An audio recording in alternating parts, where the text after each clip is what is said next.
नमस्कार friends and students, Aman Gupta mathematics and physics classes में आप सबका पुनः स्वागत है।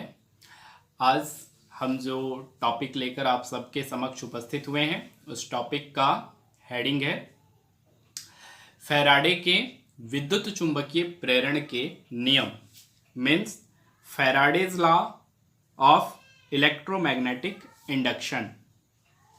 स्टूडेंट्स एंड फ्रेंड, जैसा कि लास्ट क्लास या कह सकते हैं कि हमारा जो पिछला वीडियो था वह वीडियो विद्युत चुंबकीय प्रेरण और विद्युत फ्लक्स से संबंधित था। आज हम विद्युत चुंबकीय प्रेरण का जो प्रयोग फैराडे का प्रयोग हमने पढ़ा था, उस प्रयोग के आधार पर फैराडे ने जो 1831 में दो नियम दिए हैं विद्युत चुंबकीय प्रेरण से संबंधित, अर्थात प्रेरित विद्युत वाहक बल और प्रेरित विद्युत धारा से संबंधित, आज हम उस पर चर्चा कर रहे हैं। देखिए, फैराडे ने अपने प्रयोग के आधार पर बताया था कि विद्युत चुंबकीय प्रेरण जो है वो चुंबकीय फ्लक्स में परिवर्तन के कारण होता है ना। तो इस प्रयोग के आधार पर जो फैराडे का प्रथम नियम है वो मैं आपके समक्ष रखता हूं, जैसा कि मैंने बोर्ड पर भी लिख दिया है, ध्यान दीजिएगा। प्रथम नियम फैराडे का ये कहता है कि जब कभी किसी परिपथ से बद्ध चुंबकीय फ्लक्स में परिवर्तन किया जाता है तो उस परिपथ में एक विद्युत वाहक बल प्रेरित हो जाता है, इलेक्ट्रोमोटिव फोर्स इंड्यूस्ड हो जाता है, और इसका अस्तित्व तब तक रहता है जब तक चुंबकीय फ्लक्स के मान में परिवर्तन होता रहता है। पहला नियम कहने का तात्पर्य यह है स्टूडेंट एंड फ्रेंड कि किसी भी विद्युत परिपथ में चुंबकीय फ्लक्स के मान में परिवर्तन जब तक होता रहेगा, या किसी कुंडली के चुंबकीय फ्लक्स के मान में परिवर्तन जब तक होता रहेगा, तब तक उस कुंडली में या उस इलेक्ट्रिक सर्किट में या उस विद्युत परिपथ में प्रेरित विद्युत वाहक बल उत्पन्न होते रहेंगे या प्रेरित होते रहेंगे। इसी से संबंधित है फैराडे का द्वितीय नियम। द्वितीय नियम कहता है कि प्रेरित विद्युत वाहक बल चुंबकीय फ्लक्स में परिवर्तन की दर के अनुक्रमानुपाती होता है। मैं लिख देता हूं स्टूडेंट, प्रेरित विद्युत वाहक बल चुंबकीय फ्लक्स में परिवर्तन की दर के अनुक्रमानुपाती होता है। ठीक है स्टूडेंट, हम क्या करते हैं कि जो द्वितीय नियम दिख रहा है, इस द्वितीय नियम का गणितीय व्याख्या ज्ञात करते हैं। गणितीय व्याख्या ज्ञात करने पर हमको इलेक्ट्रोमोटिव फोर्स का एक फार्मूला प्राप्त होगा, और उस फार्मूला का उपयोग स्वप्रेरण अर्थात सेल्फ इंडक्शन और अन्योन्य प्रेरण मतलब म्यूचुअल इंडक्शन में हम यूज करेंगे। ठीक है, तो चलते हैं, प्रेरित विद्युत वाहक बल चुंबकीय फ्लक्स में परिवर्तन की दर के अनुक्रमानुपाती होता है, इस द्वितीय नियम को प्रूव करते हैं। मानते हैं स्टूडेंट कि माना किसी क्षण परिपथ से बद्ध चुंबकीय फ्लक्स φ1 है और t समय पश्चात बद्ध चुंबकीय फ्लक्स का मान φ2 हो जाता है। तो चूंकि द्वितीय नियम हमने पढ़ा कि प्रेरित विद्युत वाहक बल चुंबकीय फ्लक्स में परिवर्तन के दर के अनुक्रमानुपाती होता है, तो सबसे पहले हम लिख लेते हैं चुंबकीय फ्लक्स में परिवर्तन की दर। तो चुंबकीय फ्लक्स में परिवर्तन की दर हो जाएगा φ2 माइनस φ1 अपॉन t। ठीक है, t को आप डेल t या डेल्टा t का भी प्रयोग करके लिख सकते हैं। तब नियमानुसार यहाँ पे आप बता सकते हैं, नियमानुसार हो जाएगा चुंबकीय फ्लक्स में परिवर्तन की दर, प्रेरित विद्युत वाहक बल को हम लोग स्मॉल ई या कैपिटल ई से रिप्रेजेंट करते हैं, हम यहाँ पर स्मॉल ई ले रहे हैं। तो प्रेरित विद्युत वाहक बल small E proportional to φ2 minus φ1 upon t। ठीक है स्टूडेंट एंड फ्रेंड्स, ये जो प्रोपोर्शनल टू मार्क दिख रहा है, इस अनुक्रमानुपाती मार्क को हटाते हैं तो हम एक कांस्टेंट यूज करते हैं, E इक्वल टू माइनस के φ2 minus φ1 upon t। Student and friend, यहाँ जो हमने माइनस यूज किया है, ऋण चिन्ह का जो प्रयोग किया है। यह ऋण चिन्ह इस बात को प्रदर्शित करता है कि चुंबकीय फ्लक्स में परिवर्तन का विरोध हो रहा है। ये ऋण चिन्ह जो है वो ये बता रहा है कि चुंबकीय फ्लक्स के मान में परिवर्तन का विरोध किया जा रहा है या हो रहा है। ठीक है, अब देखिए एसआई पद्धति में के का मान आप बता सकते हैं यहाँ पर कि जहां के एक नियतांक है, ठीक है, और एसआई पद्धति में सिस्टम में के का जो वैल्यू होता है वो 1 होता है ना। तो इन दिस कंडीशन स्टूडेंट जब हम वहां पे 1 रखेंगे तो 1 रखने पर हो जाता है हमारा electromotive force E equal to minus φ2 minus φ1 upon T.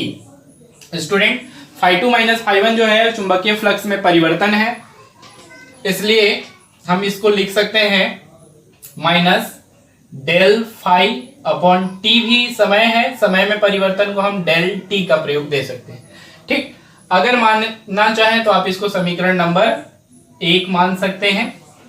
ठीक है स्टूडेंट एंड फ्रेंड, अगर मान लीजिए कि चुंबकीय फ्लक्स में परिवर्तन का जो मान है वो बहुत कम हो रहा है, तो आप ले लीजिए कि यदि डेल टी टेंस टू 0, ये समय है, del T tends to 0, then E equal to limit लग जाता है minus limit del T tends to 0, और ये जो del phi upon del t है, ठीक, ये del phi upon del t जो है वो स्टूडेंट इस लिमिट के साथ चेंज होकर, या आप इसी को इस प्रकार से भी लिख सकते हैं, limit del T tends to 0 bracket में minus del phi upon del T. ठीक है, तो ये limit del T tends to 0 जब हम इसको सॉल्व करते हैं तो E equal to minus D phi upon D T में कन्वर्ट हो जाता है। तो ये जो D वैल्यू है स्टूडेंट, इसको दे देते हैं समीकरण नंबर 2। ये चुंबकीय फ्लक्स के मान में सबसे कम परिवर्तन को, अर्थात न्यूनतम परिवर्तन को प्रदर्शित करता है। यहां समीकरण 2 जो है, यह समीकरण 2 फैराडे के द्वितीय नियम की व्याख्या भी करता है। ठीक है, आपको इससे संबंधित कोई प्रश्न अगर होगा तो आप कमेंट बॉक्स में जरूर बताइएगा, मैं उसको सॉल्व करने की पूरी कोशिश करूंगा। ठीक है स्टूडेंट, फैराडे के नियम के पश्चात मैं आपको ले चलता हूं लेंज के नियम में। लेंज का नियम जो कि बहुत ही महत्वपूर्ण है, जो कि आपके सिलेबस से संबंधित है और दैनिक जीवन में इसका आप बहुत प्रयोग करते हैं। लेंज का नियम बताने से पहले मैं एक बात और बता दूं कि लेंज के नियम को ऊर्जा संरक्षण के नियम के नाम से भी जाना जाता है। तो ठीक है, हम अब स्टार्ट करते हैं आपके लिए लेंज का नियम। स्टूडेंट्स, लेंज के नियम की जो खोज हुई थी वो 1834 में हेनरिक फ्रेडरिच लेंज नामक भौतिक शास्त्री ने इसकी खोज की थी, और उन्होंने एक नियम प्रतिपादित किया था जिस नियम को उनके नाम पर, अर्थात लेंज के नियम के नाम से जाना जाता है। लेंज का जो नियम था वो यह कहता है कि कोई भी वस्तु के प्रेरण से अगर कोई घटना घटती है तो प्रेरित घटना जो है वह उसका विरोध करता है, जिसके कारण स्वयं घटित हुआ रहता है। ठीक है, ये एक सामान्य बात थी। मैं आपको नियम के अनुसार बताता हूं कि लेंज का नियम कहता क्या है। लेंज का नियम ये कहता है कि विद्युत चुंबकीय प्रेरण की प्रत्येक अवस्था में, विद्युत चुंबकीय प्रेरण की प्रत्येक अवस्था में प्रेरित विद्युत धारा की दिशा इस प्रकार होती है कि वह उस कारण का विरोध करती है, कि वह उस कारण का विरोध करती है जिसके कारण वह स्वयं उत्पन्न हुई है। मैं इस नियम को लिख दे रहा हूं। देखिएगा स्टूडेंट, विद्युत चुंबकीय प्रेरण की प्रत्येक अवस्था में प्रेरित विद्युत धारा की दिशा इस प्रकार होती है कि वह उस कारण का विरोध करता है जिसके कारण वह स्वयं उत्पन्न हुई है। यह जो नियम है वो उसे लेंज का नियम कहते हैं। अब लेंज के नियम की व्याख्या मैं कर दे रहा हूं, आप इन दो डायग्रामों को ध्यान से देखिएगा। ये एक कुंडली है विद्युत रोधी तांबे के तार की बनी हुई, ठीक। एक हमने दो कुंडली बनाई है, कुंडली फर्स्ट और कुंडली सेकेंड, ठीक है स्टूडेंट। हम एक बार चुंबक लेते हैं या दंड चुंबक कह सकते हैं, लेते हैं। एक बार दंड चुंबक के एन सिरे को कुंडली के पास लेकर आते हैं तो कुंडली में प्रेरित विद्युत वाहक बल उत्पन्न होती है। प्रेरित विद्युत धारा, अगर कुंडली बंद है तो उसमें प्रेरित विद्युत धारा उत्पन्न होगी और उस प्रेरित विद्युत धारा के कारण यह कुंडली जो है वो एन ध्रुव के समान व्यवहार करने लगता है। अर्थात प्रेरित विद्युत धारा के कारण इस कुंडली के चारों ओर भी चुंबकीय क्षेत्र उत्पन्न होता है और यह चुंबकीय क्षेत्र जो है एन ध्रुव के कारण उत्पन्न हुआ था, तो यह चुंबकीय क्षेत्र भी एन ध्रुव के समान व्यवहार करने लगता है। तो जब चुंबक के एन ध्रुव को कुंडली के पास लाते हैं और ज्यादा पास लाते हैं तो चुंबक और कुंडली के बीच रिपल्सन होने लगता है, अर्थात प्रतिकर्षण होने लगता है और कुंडली जो है चुंबक को और पास आने का विरोध करने लगता है, ठीक है।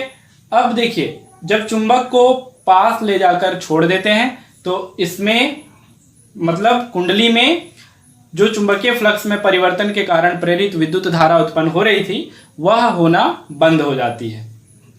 अब जब चुंबक को हम दूर ले जाते हैं, कहने का मतलब है कि जब एन ध्रुव को कुंडली से दूर ले जाते हैं कॉइल से, तो दूर ले जाते समय यह जो एन ध्रुव है वो एस ध्रुव का समान कार्य करने लगता है। अर्थात चुंबक और कॉइल कुंडली दोनों में अट्रैक्शन होने लगता है, आकर्षण होने लगता है और वह दूर, मतलब कहने का तात्पर्य है कि यह चुंबक को दूर भी नहीं जाने देता, उसका भी विरोध करता है, उसको अपनी ओर आकर्षित करता है। तो यह घटना इसमें होती है लेंज के नियम के अनुसार। स्टूडेंट, अगर हम यही प्रक्रिया चुंबक के एस ध्रुव के साथ करें तो चुंबक के एस ध्रुव को कुंडली के पास लाने पर कुंडली में जो प्रेरित विद्युत धारा उत्पन्न होगी उसके कारण जो चुंबकीय क्षेत्र उत्पन्न होता है वह चुंबकीय क्षेत्र एस ध्रुव के समान व्यवहार करने लगता है और चुंबक के पास आने का विरोध करता है, अर्थात दोनों के बीच प्रतिकर्षण होने लगता है, रिपल्सन होता है। जब एस ध्रुव को दूर ले जाते हैं कुंडली से तो यह एस ध्रुव जो है वो एन ध्रुव के समान व्यवहार करने लगता है और दोनों के बीच आकर्षण होने लगता है और दूर भी नहीं जाने देता। तो ये जो प्रयोग है और इस प्रयोग की व्याख्या है, यह संपूर्ण प्रयोग लेंज के नियम अर्थात हेनरिक फ्रेडरिच लेंज के अनुसार बताया गया है। अब स्टूडेंट एंड फ्रेंड, सबसे मोस्ट इंपॉर्टेंट सवाल है हमारे पास कि लेंज का नियम ऊर्जा संरक्षण के नियम होते हैं कैसे।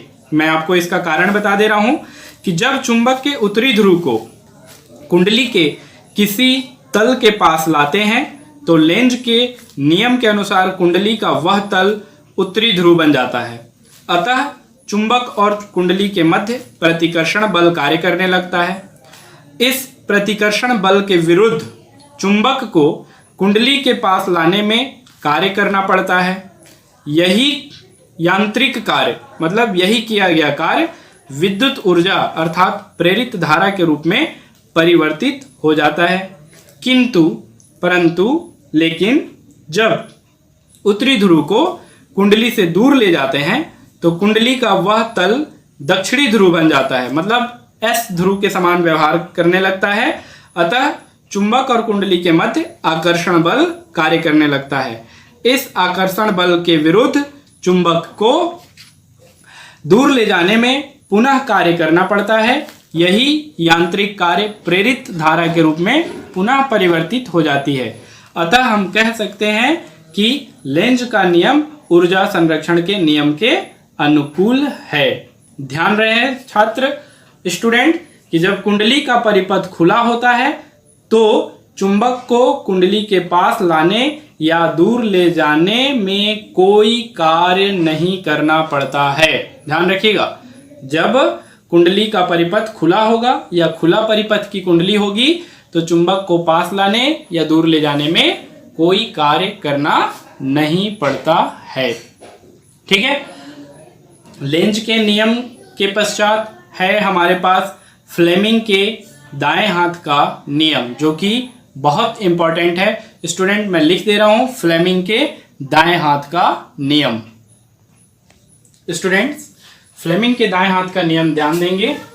इस नियम के अनुसार यदि दाएं हाथ का अंगूठा, तर्जनी और मध्यमा को इस प्रकार फैलाएं कि वे परस्पर लंबवत हो।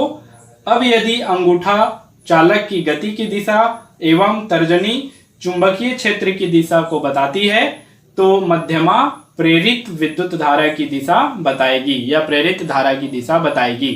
ठीक है स्टूडेंट, डायग्राम को ध्यान दीजिएगा। ये हमारा थंब है, अंगूठा ये तर्जनी है और ये मध्यमा है। ठीक है, चालक की गति की दिशा को प्रदर्शित कर रही है ऊपर की ओर, चुंबकीय क्षेत्र की दिशा इधर सामने की ओर, और यह लंबवत जो मध्यमा है वो प्रेरित धारा की दिशा मध्यमा लंबवत बाहर की ओर प्रदर्शित करती है।